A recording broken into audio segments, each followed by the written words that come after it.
نے دیکھا کہ وہ ہر سال کی طرح ایک عالمی دن منایا جاتا ہے، اس میں خواتین نکل کر اپنے حقوق کی بات کرتی ہیں۔ اس دن کے موقع پر ہم پچھلے کئی سالوں سے، گزشتہ 20 سالوں سے تو میں خود گواہ ہوں کہ ہم یہاں سے پریس کلب سے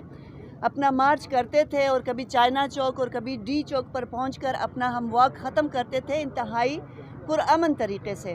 اس میں ہم اپنے جائز حقوق کی بات کرتے تھے، انسانی حقوق کی بات کرتے تھے، اور جو خواتین کے ساتھ چیلنجز تھے اس پہ بات کرتے تھے اور کرتے رہے ہیں، اور کل بھی کی ہے اور آئندہ بھی کریں گے۔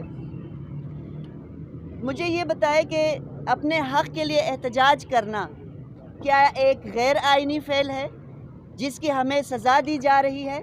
کیا اپنے حقوق کی بات کرنے کے لیے احتجاج کرنا، آواز بلند کرنا، یہ ہمارا قانونی حق نہیں ہے کہ جس کے زمرے میں ہمیں ہر سال کبھی پتھر اور کبھی ڈنڈے برسائے گئے؟ اور کل آپ نے دیکھا کہ خواتین پولیس کو باقاعدہ انہوں نے ایک لائے عمل بنا کے خواتین کو ہی کھڑا کر دیا، اور اس کے پیچھے جو ہے وہ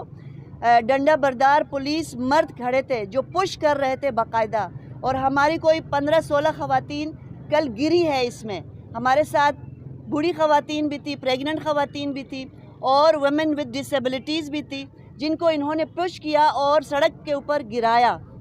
اگر ان میں سے کسی کو چوٹ لگ جاتی، کسی کی جان چلی جاتی، تو اس کا ذمہ دار کون ہوتا؟ کیا کانسٹیٹیوشن میں جو ریاست کی ذمہ داری ہے کہ ہر ایک کی جان، مال اور آبرو کی حفاظت کرنا ریاست کی ذمہ داری ہے، تو کیا خواتین 49% آف پاکستان's پاپولیشن، کیا وہ پاکستان کی عوام نہیں ہے؟ آپ نے دیکھا کہ کل ہمارے پروٹیسٹ میں یا ہمارے ریلی میں مختلف مکتب فکر سے تعلق رکھنے والی خواتین یہاں پہ جمع تھی، اس میں افغان مہاجرین خواتین بھی تھی، اس میں ہمارے مذہبی اقلیتوں سے تعلق رکھنے والی خواتین بھی تھی، اس میں مختلف کمیونٹیز سے، مختلف صوبوں سے، بلوچستان سے، کے پی سے، گلگت بلتستان سے، پنجاب سے، ہر صوبے سے، پاکستان کے ہر صوبے سے تعلق رکھنے والی خواتین وہاں پہ موجود تھی۔ آئے روز ہم خبریں دیکھتے ہیں کہ کسی خاتون کے ساتھ ریپ ہو گیا، کسی خاتون کو ڈومیسٹک وائلنس کا نشانہ بنایا گیا، مذہبی اقلیتوں کو ان کے گھروں پر حملہ کر کے خواتین کو دربدر کیا گیا، ان کے ساتھ زیادتی کی گئی، بچیوں کو مارا گیا، مردہ خواتین کو نہیں چھوڑتے، قبر سے نکال کر ان کے ساتھ ریپ کیا جاتا ہے۔ کیا ان مسئلوں پہ بات کرنا جرم ہے؟ اگر یہ جرم ہے، اور اس جرم کی پاداش میں جو دھمکیاں دی جا رہی ہے، اور ان دھمکیوں کے بعد ہمیں کہا جا رہا ہے کہ کیسز درج ہوں گے ہمارے خلاف، ان کے ہاتھ کھلے ہیں، ان کے ہاتھ میں اقتدار بھی ہے، وہ اپنے پاور کو بالکل پریکٹس کر سکتے ہیں، وہ کیس درج کرائے، لیکن ان کے پاس کیس کیا ہو گیا کہ ہم نے کوئی غیر آئینی عمل کیا ہے؟ احتجاج ہمارا حق ہے، ریلی، عورت مارچ ہمارا حق ہے۔ ہم ہر سال کی طرح اگلے سالوں میں بھی اسی طرح مزید جوش کے ساتھ، مزید ولولے کے ساتھ، اور جو بھی زیادتیاں ہوں گی، ہمارے چارٹر آف ڈیمانڈ میں آپ دیکھیں گے کہ ہمارے سارے جو آئینی حقوق ہیں اس پہ ہم نے بات کی ہے۔ ہم ہر سال کی طرح آئندہ سالوں میں بھی اسی جوش اور ولولے کے ساتھ نکلتے رہیں گے، اور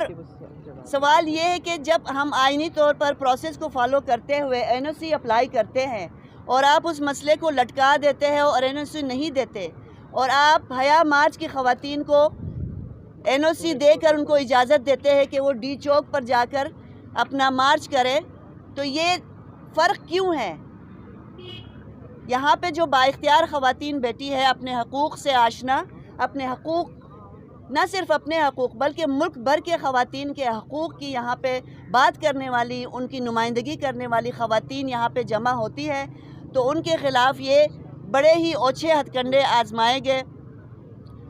میں اپنے ساتھیوں کے ساتھ ان کے ڈیمانڈز میں بالکل، ہماری ڈیمانڈز جو ہے ابھی جو پیش کی گئی ہے اس سے اتفاق کرتی ہوں، اور میڈیا سے یہ میں اپیل کرتی ہوں کہ وہ ہماری آواز جہاں تک ہو سکتا ہے پہنچائیں۔